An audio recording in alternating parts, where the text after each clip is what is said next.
বিসমিল্লাহির রহমানির রহিম। আসসালামু আলাইকুম। জনতার রান্নাঘর থেকে সবাইকে জানাচ্ছি শুভেচ্ছা। আশা করি সবাই ভালো আছেন। আজকে যে রেসিপিটি করব সেটা একটা মাছের রেসিপি করব। আর এখানে আমি একটা ফ্রাই প্যান চুলায় দিয়েছি ১ চামচের মতন তেল।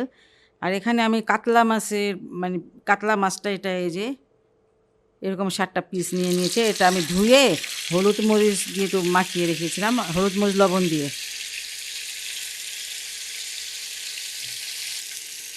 মাছগুলো আমার ভাজা হয়ে গেল, আমি উল্টে পাল্টে প্রায় ৬ মিনিট ভেজে নিয়েছি। যাই হোক, এখন আমি এগুলো নামিয়ে নিব। যে ফ্রাই প্যানে মাছ ভেজেছি সেই তেলটার মধ্যে আমি এগুলো ভেজে নিয়েছি। কপি আর আলু দিয়ে আমি রান্না করব। আর এখানে ছোটো ছোটো 2টা কপি আছে, এখন তো কপি তেমন একটা বাইর হয় নাই, এই জন্য এগুলো ছোটো ছোটো। আর এখানে 2টা কপি আছে, আর আর আলু আছে 2টা একটু বড় বড় সাইজের। এই ডাঁটাগুলো নিয়ে নিয়েছি। এই ডাঁটাগুলোর মধ্যে প্রচুর আঁশ আছে, আর আঁশ যদি খেলে মানে ভালো। আমি একটু লবণ দিয়ে দিচ্ছি। এখানে আমি একটু মরিচের গুঁড়া দিয়ে দিলাম, আর একটু হলুদের গুঁড়া দিয়ে দিচ্ছি। দিয়ে এটাকে ভেজে নিব। আমার শাশুড়ি দেখতাম যে যখনই কপি রান্না করতেন উনি সবসময় ভেজে রান্না করতেন। আমি ভেজেও রান্না করি, এমনিও রান্না করি। আজকে ভেজেই রান্না করে দেখাচ্ছি আপনাদের। যদি ভালো লাগে তাহলে তো এইভাবে রান্না করে দেখবেন যে খেতে ভালো লাগে। আপনি এইভাবে না দিয়ে হলুদ মরিচ মানে মাখিয়ে নিতে পারেন। এটার সাথে আমি এইভাবে দিলাম তাড়াতাড়ি হবার জন্য।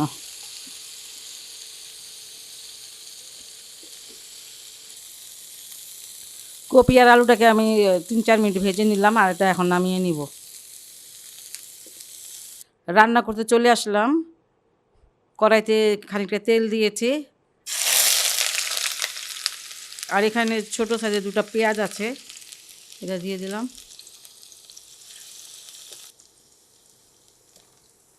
পেঁয়াজটা ভাজা হয়ে গেছে, এর থেকে বেশি আর ভাজবো না। আর এখানে আমি 2 চামচ দিয়ে দিচ্ছি আদা রসুনের পেস্ট।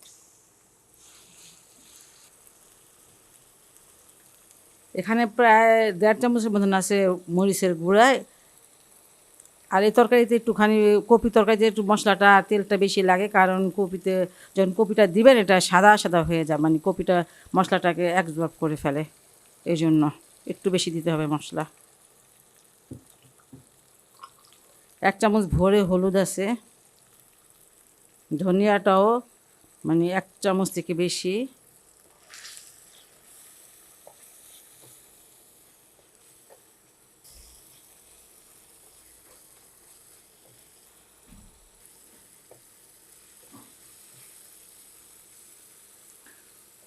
মশলাটা কষানো হয়ে গেছে, দেখতে পাচ্ছেন তেল উপরে ভাসতেছে। আর এখন আমি এটাতে দিয়ে দিব এই যে সবজিগুলো।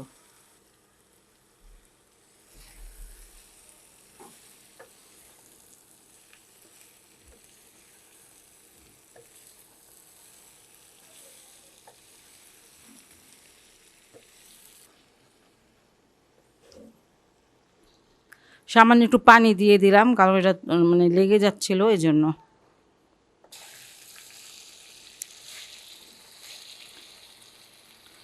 আমি আলু আর কপিটাকে কষিয়ে নিলাম, এবার পানি দিয়ে দিব।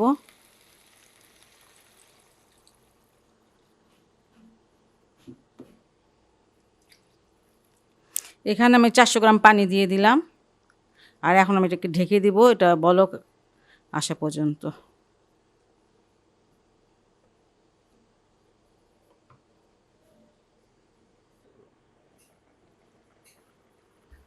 তরকারিটা আমার বলক এসে পড়েছে। আপনারা এখানে ইচ্ছা করলে কিন্তু গরম পানিটা অ্যাড করতে পারেন।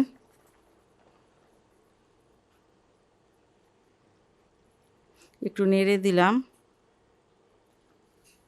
এই যে লবণটা দিয়েছি, লবণটা দিতে আমি ভুলে গিয়েছিলাম।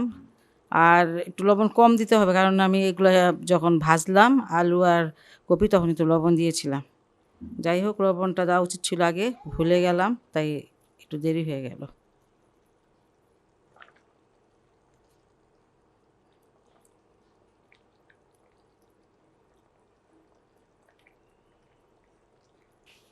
এবার আমি মাছগুলো দিয়ে দিব।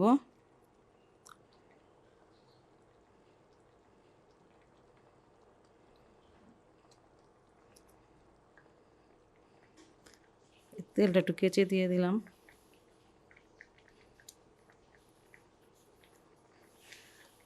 আর এখন এইগুলোকে আমি একটু মানে চেপে চেপে ঝোলের মধ্যে একটু ডুবিয়ে দিব।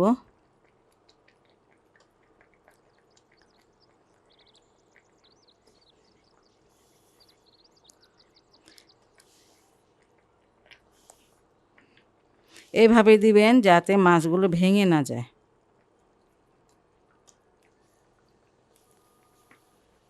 এই যে এখানে 5টা কাঁচামরিচ আছে, এগুলো দিয়ে দিলাম, একটু মুখটাকে ফেলে দিয়েছি। এখানে একটা মাঝারি সাথে টমেটো নিয়েছি, সেটা দিলাম।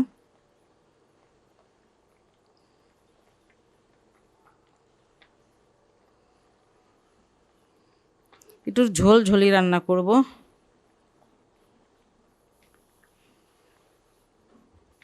আর এখানে আমি 1 চামচ থেকে বেশি নিয়েছি জিরার গুঁড়া। জিরার গুঁড়াটা দিতে হবে অবশ্যই।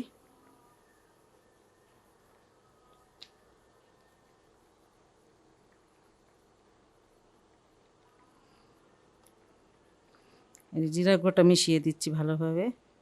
এটা কিন্তু ভাজা জিরার গুঁড়া। এই ভাজা জিরার গুঁড়া কিন্তু ফ্লেভারটা খুব ভালো আসে। আর এখন আমি এটা 15 মিনিটের জন্য ঢেকে রেখে দিব।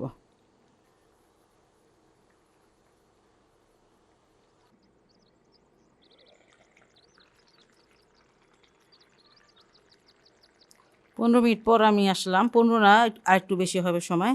যাই হোক, আমার তরকারিটা কিন্তু হয়ে গেছে। এখন আমি ধনিয়া পাতাটা দিয়ে দিব। তরকারিটা আমার হয়ে গেছে, আর এই ধনিয়া পাতা দিয়ে আমি আরও 2 মিনিট চুলায় রাখবো। যাই হোক, খুব মজার একটি একটা রেসিপি। কপি আর আলু দিয়ে মাছ দিয়ে খেতে অসাধারণ লাগে। আপনারা বাসায় অবশ্যই ট্রাই করবেন। আর যদি ভালো লাগে তাহলে অবশ্যই আমার চ্যানেলকে লাইক, কমেন্ট, সাবস্ক্রাইব করবেন। সবাই ভালো থাকুন, সুস্থ থাকুন, নিরাপদে থাকুন, এই দোয়া করি। আল্লাহ হাফেজ।